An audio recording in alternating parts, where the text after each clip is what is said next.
atelier des lois, on fait travailler les gens. Alors des gens qui s'intéressent beaucoup au sujet parce qu'ils font de l'affouage, parce qu'ils sont eux-mêmes propriétaires ou élus communaux et que la forêt est présente. C'est un produit même de ressources pour des communes qui ont un beau massif forestier. Donc c'est un sujet ici pour le Jura extrêmement précieux. Et ça tombe bien parce que la France a besoin de sa filière bois, tant pour la construction que pour la chauffe, pour beaucoup de l'artisanat.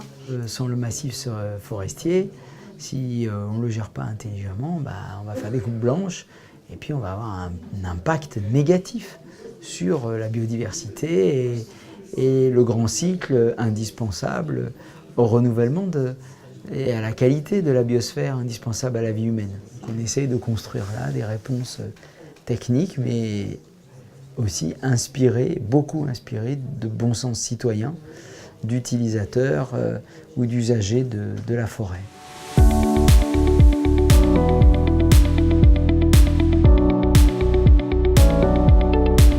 Il y a plus de champs d'arbres que de réelles forêts.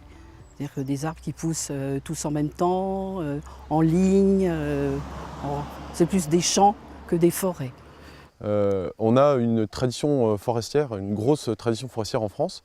Depuis longtemps, on a mis des normes, on a essayé des choses, donc on sait déjà plein de choses sur qu'est-ce qu'on peut faire, qu'est-ce qui marche, qu'est-ce qui ne marche pas.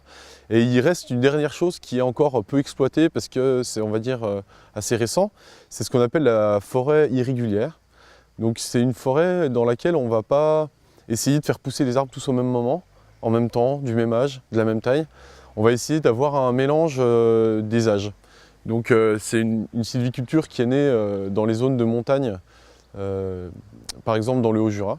Donc on est très bien placé pour en parler. On peut aujourd'hui faire évoluer la sylviculture à l'échelle nationale puisque cette sylviculture est déjà usitée et on sait qu'elle marche et on sait qu'on peut le faire dans des conditions complètement durables, quoi.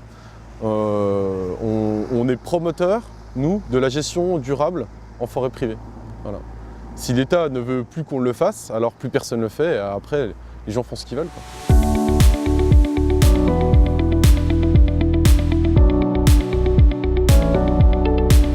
Je pense que la forêt doit être gérée beaucoup plus localement et beaucoup moins dans les parcelles. Autrefois, on y allait dans une parcelle, on allait tous les 20 ans. Maintenant, on y va tous les 10 ans, 8, voire 5. Enfin, on prend des arbres beaucoup plus petits et on a l'impression qu'on dilapide. Le travail qui est fait aussi dans ces forêts par les professionnels est souvent maintenant avec des engins toujours plus gros, toujours plus lourds.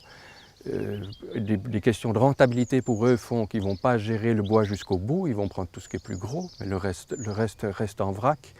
Et ça abîme. Les forêts sont un peu meurtries. On a l'impression que la forêt est meurtrie. Si on veut exploiter la forêt, le terme dit bien ce qu'il veut dire, on a tout faux. Si on veut essayer de vivre en harmonie avec, alors là, il me semble qu'on est dans une meilleure direction.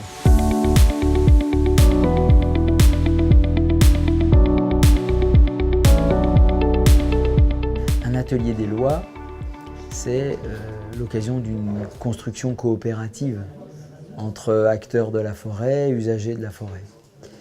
C'est le moment de définir ensemble et d'évaluer ce qu'il est bien de faire, à partir d'un diagnostic partagé, à partir de propositions concrètes que les gens formulent eux-mêmes, et puis après on leur demande de dégager des priorités, parce qu'on ne peut pas financer d'un coup de baguette magique les choses en une seule année.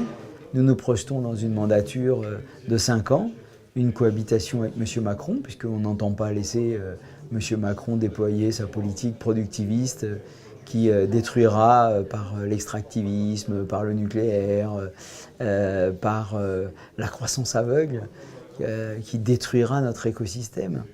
Donc comme on entend le contrer et l'isoler à l'Élysée, pendant que nous, on gouverne le pays à l'Assemblée nationale, avec les candidats de la France insoumise, une fois élus, eh bien, on s'engage à faire les lois avec les gens et à évaluer aussi la pertinence dans la mise en œuvre des lois. Alors vous voyez, là, on a commencé par cet exemple aujourd'hui à Crescia, dans le Jura.